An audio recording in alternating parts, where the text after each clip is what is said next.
여러분 안녕하십니까? 김용삼입니다. 해방과 건국 사이 우리가 전혀 몰랐던 이야기, 오늘은 그 5번째 시간입니다. 오늘은 이승만 대통령의 반공 철학에 대해서 여러분과 같이 공부를 해보는 시간을 가지도록 하겠습니다.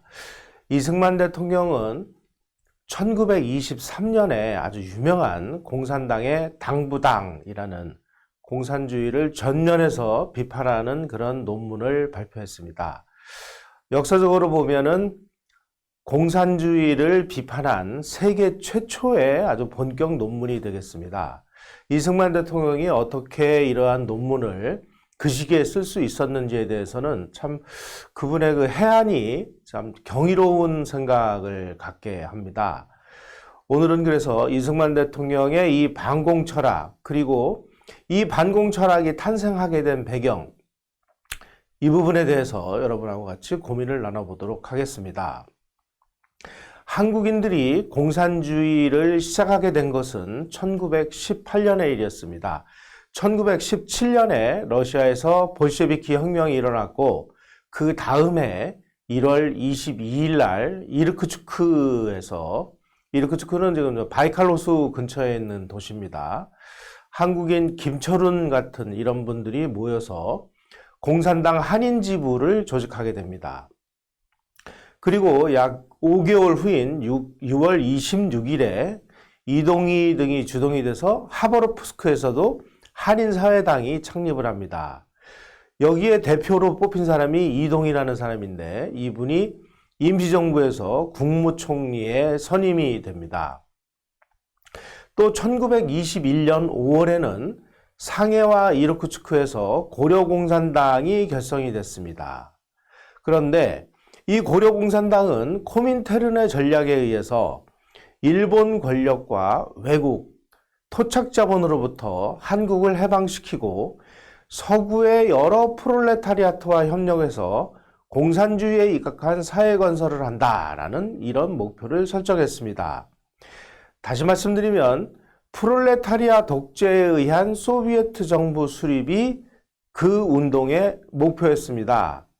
우리가 이 부분을 좀 중요하게 들여다봐야 되는 것은, 일제하에서 공산주의자들도 항일운동을 했고 독립운동을 했습니다마는 궁극적인 목표가 달랐습니다. 공산주의자들이 독립운동을 하는 이유는 자주독립국가를 세우는 것이 근본적인 목표가 아니고 프롤레타리아 독재에 의한 소비에트 정부, 다시 말씀드리면 공산정부 수립이 목표였다는 사실입니다.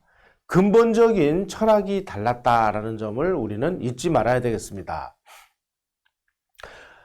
이동희 같은 분이 상해 임시정부에 참여를 했고, 또 이승만이 상해 임시정부의 대통령으로 선출이 됨으로 인해서 상해 임시정부는 좌우 합작정부가 됐습니다.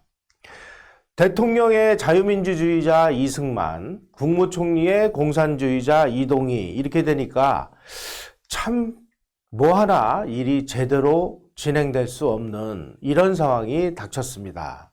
왜냐하면 공산주의자들이 임시정부를 탈취해 가기 위해서 아주 집요하게 분열 공작, 파괴 공작을 진행했기 때문입니다.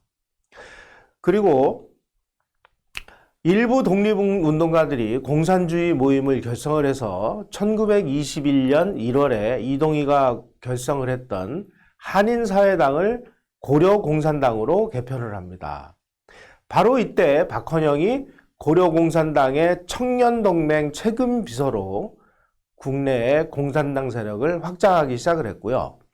그로부터 4년 후인 1925년 4월 17일에 박헌영이라든지 김재봉, 윤병덕, 김학수 이런 사람 약 20명의 공산주의자들이 몰래 서울 을지로 일가에 아서원이라는 음식점입니다. 저 사진 한번 보시면 저게 아서원의 모습이 되겠습니다. 바로 여기에서 조선공산당을 창당하게 됩니다. 그리고 다음 날이죠. 4월 18일 박헌영의 자택에서 조선공산당의 외곽단체로 고려공산청년회 조직을 만들어서 박헌영이 색임 비서로 선정이 되면서 무시할 수 없는 영향력을 행사하는 그런 공산당 요인이 됐습니다. 자, 공산주의자들은 이 민족주의하고는 완전히 반대되는 사상을 가지고 있는 그런 종교 비슷한 겁니다. 그런데 공산당들이 뭐 피압방 민족을 해방시키고 민족주의자들을 도와주는 이런 일들이 벌어졌는데 여기에 많은 사람들이 속았습니다. 하지만 민족을 해방시켜준다고 하는 이 주장은 공산당의 완벽한 사기극이었습니다. 왜냐하면 피압방 민족의 해방은 공산주의자들이 원하는 진짜 목표가 아니었습니다. 그것이야말로 공산당 특유의 선전선동이 빚어낸 정치적 기만이었습니다. 1848년 2월에 발표된 공산당 선언에는 뭐라고 명시되어 있느냐? 노동자에는 조국이 없다라고 명시되어 있고요. 소련 공산당 강령에도 민족주의를 반동 세력의 사상적 무기다 이렇게 규정을 했습니다. 민족주의를 때려부시는 것이야말로 공산 진영을 강화할 수 있는 필수 조건이라고 이렇게 강조를 해놓고 있는데 어떻게 민족주의자들을 도와서 피압방 민족을 해방시킨다고 주장을 했을까요? 그 이유가 있습니다. 공산주의자들에게 민족주의란 반동 세력의 무기로 인식되고 있었습니다. 그럼에도 불구하고 소련 공산당은 제국주의 식민 상태에 있는 민족 해방 운동을 지원했습니다. 레닌 정부가 상해 임정 시절 국무총리 이동희를 통해서 그 당시로는 아주 엄청난 거액인 40만 루블의 자금을 지원한 바가 있습니다. 이처럼 공산주의자들이 민족 해방 운동을 지원한 이유는 억압받는 민족이 억압하는 민족, 우리를 억압하는 민족은 일본이었죠. 그 일본은 소련의 당면의 적이었습니다. 따라서 우리가 일본하고 싸우는 것은 공산주의자들이 해야 될 싸움을 한국인들이 대신해 주는 것이 되므로 민족주의를 한시적으로 지지한 것입니다. 자, 이렇게 억압받는 민족들이 공산주의자들의 도움을 받아서 해방이 되면 그 민족의 공산주의는 이제 공산주의의 적이 되는 것입니다. 그래서 그때서부터 민족주의를 탄압하고 없애버리는 이런 작업에 돌입하게 됩니다. 따라서 한국의 독립운동가들이 일제 식민 지배에서 벗어나기 위해서 우리가 투쟁을 하는 것은 소련 입장에서 볼 땐 자기네들의 적인 일본을 무찔러 주는 것이 되기 때문에 바로 한국 독립운동가들을 한시적으로 도와준 것에 불과했습니다. 자, 이처럼 공산주의자들이 우리의 일종의 민족해방운동을 도왔다는 이유 때문에 이 좌익이라든지 이 공산주의자들은 그야말로 공산 전체주의를 아주 열광을 하면서 받아들이고 있습니다. 불행하게도 한국이 해방된 후에 공산주의자들은 민족주의자들을 차례로 거세하고 한반도를 소련을 추종하는 공산 위성국가로 만들기 위해서 수많은 폭동을 일으키고 반란을 일으켰습니다. 그 폭동 반란 과정에서 민족주의자들을 차례로 살해를 했습니다. 이처럼 공산주의자들의 아주 그 흑심을 잘 이해하지 못한 다수의 그 한국인 독립투쟁가들이 소련 공산주의하고 손을 잡고 그리고 투쟁을 했습니다. 바로 이처럼 오늘날 이 땅의 좌익들이 사회주의자든지 공산 전체주의에 열광하는 이유는 바로 공산주의자들이 일제 식민지 시절에 한민족의 해방을 도왔고 우리의 민족해방운동을 지원했다는 그런 동지감 때문이 아닌가 하는 생각이 듭니다. 한인 독립운동가들이 러시아에게 의존했던 이유는 레닌 정권이 세계 식민지 민족해방운동에 동조했고 강대국의 약소국 병합 정책에 반대했기 때문입니다.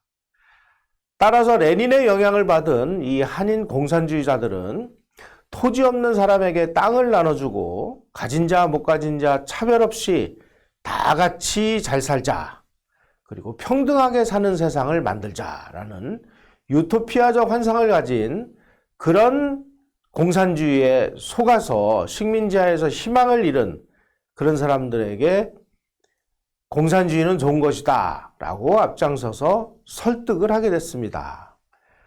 하지만 그런 것들이 다 일장춘몽이었다는 사실을 뒤늦게 깨달은 것입니다. 소련 공산당은 조선의 독립운동가라든지 혁명가들의 망명도 받아줬고 그들을 훈련시켜서 조선에 잠입시켜서 일제의 대항 세력으로 키우기 시작을 했습니다.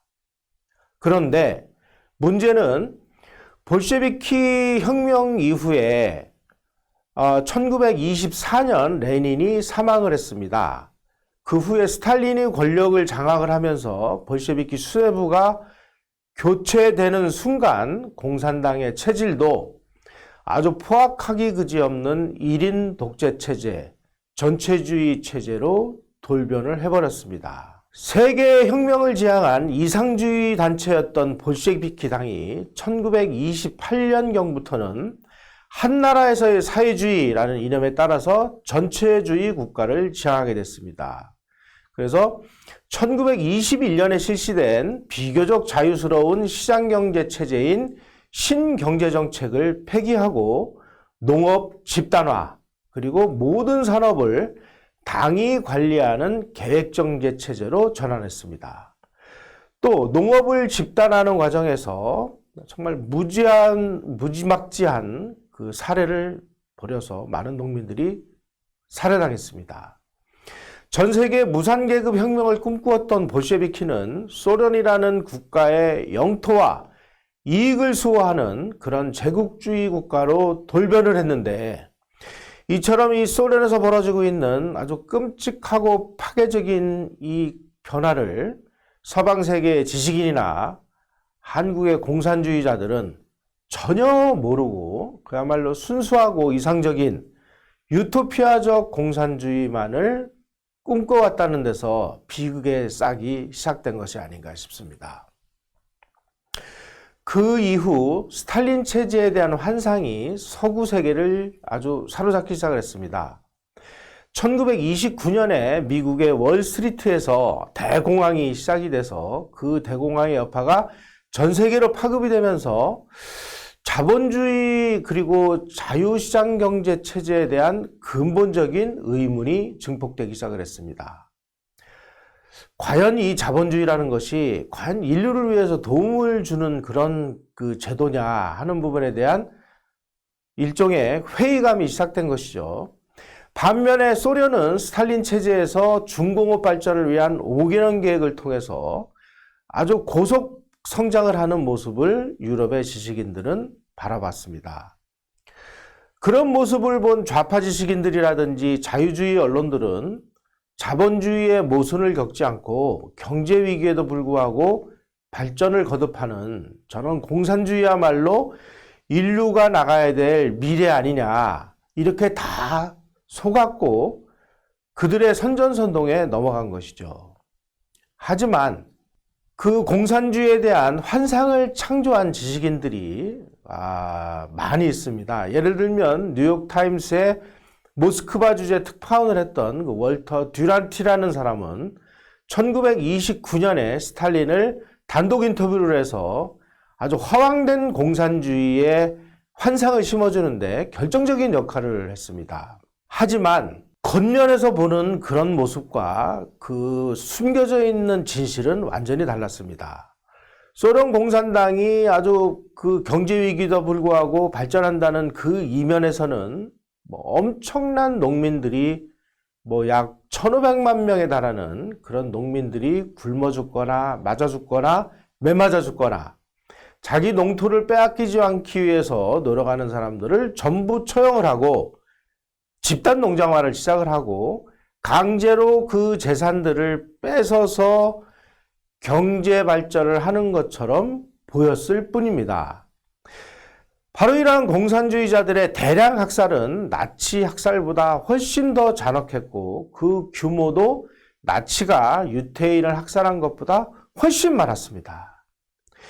이처럼 공산주의는 억압과 고문, 대량 학살에 의해서 유지되고 있었음에도 불구하고 이 사실을 알고 있었던 좌익이라든지 진보적인 지식인들은 완전히 침묵을 해서 이런 공산주의의 환상을 전 세계에다가 확산시키는데 결정적인 도움을 주었습니다. 바로 이 시기 1923년에 이승만 대통령은 바로 상해 임시정부에서 대통령직을 수행을 할 때 이동이라는 공산주의자하고 많은 갈등을 겪으면서 공산주의라는 것이 이렇게 무서운 것이구나 하는 공산주의의 본질을 아주 정확하게 꿰뚫어 보게 됐습니다. 그래서 1923년 하와이에서 태평양 잡지라는 곳에 공산당의 당부당이라는 그런 논설문을 발표하게 된 것입니다.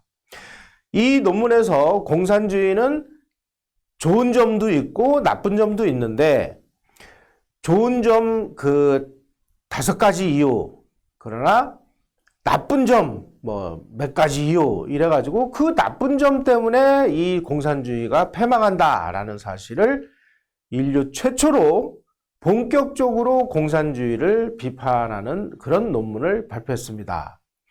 무엇 때문에 공산주의자가 망하는가? 이승만 대통령이 분석해낸 것을 보면은요. 재산을 나눠 가지면 근로의욕이 떨어진다. 두 번째, 기업가들을 없애면 혁신이 이루어지지 못한다. 세 번째, 지식인을 없애면 모든 사람이 무식해진다. 네 번째, 종교를 없애면 도덕이 타락한다. 다섯 번째, 소련을 조국으로 믿으면 배반당한다. 이렇게 말씀을 드렸는데 이 한국의 공산주의자들은 소련을 추종하고 조국을 소련으로 삼는 이런 주장을 하면서 이승만 대통령이 공산주의는 패망한다라고 그 예언을 그렇게 했음에도 불구하고 그 공산주의를 끝까지 좇아서 오늘날에도 수많은 사람들이 유토피아적 공산주의에 속아서 마치 그것이 인류가 나가야 될 미래지향적인 사상인 것처럼 이렇게 헛소리들을 하고 있습니다. 하지만 이승만 대통령은 공산주의에 대한 그 핵심 본질이 결국은 인류를 멸망시키는 쪽으로 가고 있다는 사실을 알고 끝없이 반공을 외치고 공산주의자들과의 투쟁을 통해서 대한민국을 건국해냄으로 인해서 오늘과 같은 자유민주주의와 시장경제에 기반한 대한민국이 만들어질 수 있었던 것입니다. 1923년 공산당의 당부당이야말로 인류가 공산주의로 나가서는 안 된다라고 선각적으로 외쳤던 이승만 대통령의 그 해안이 빛나는 그런 논문이 되겠습니다. 여러분들 인터넷에 치시면 공산당의 당부당이라는 논문이 전문이 다 떠 있습니다. 그걸 보시고 이승만 대통령의 그 해안을 한번 공부해 보시기를 부탁드리겠습니다. 감사합니다.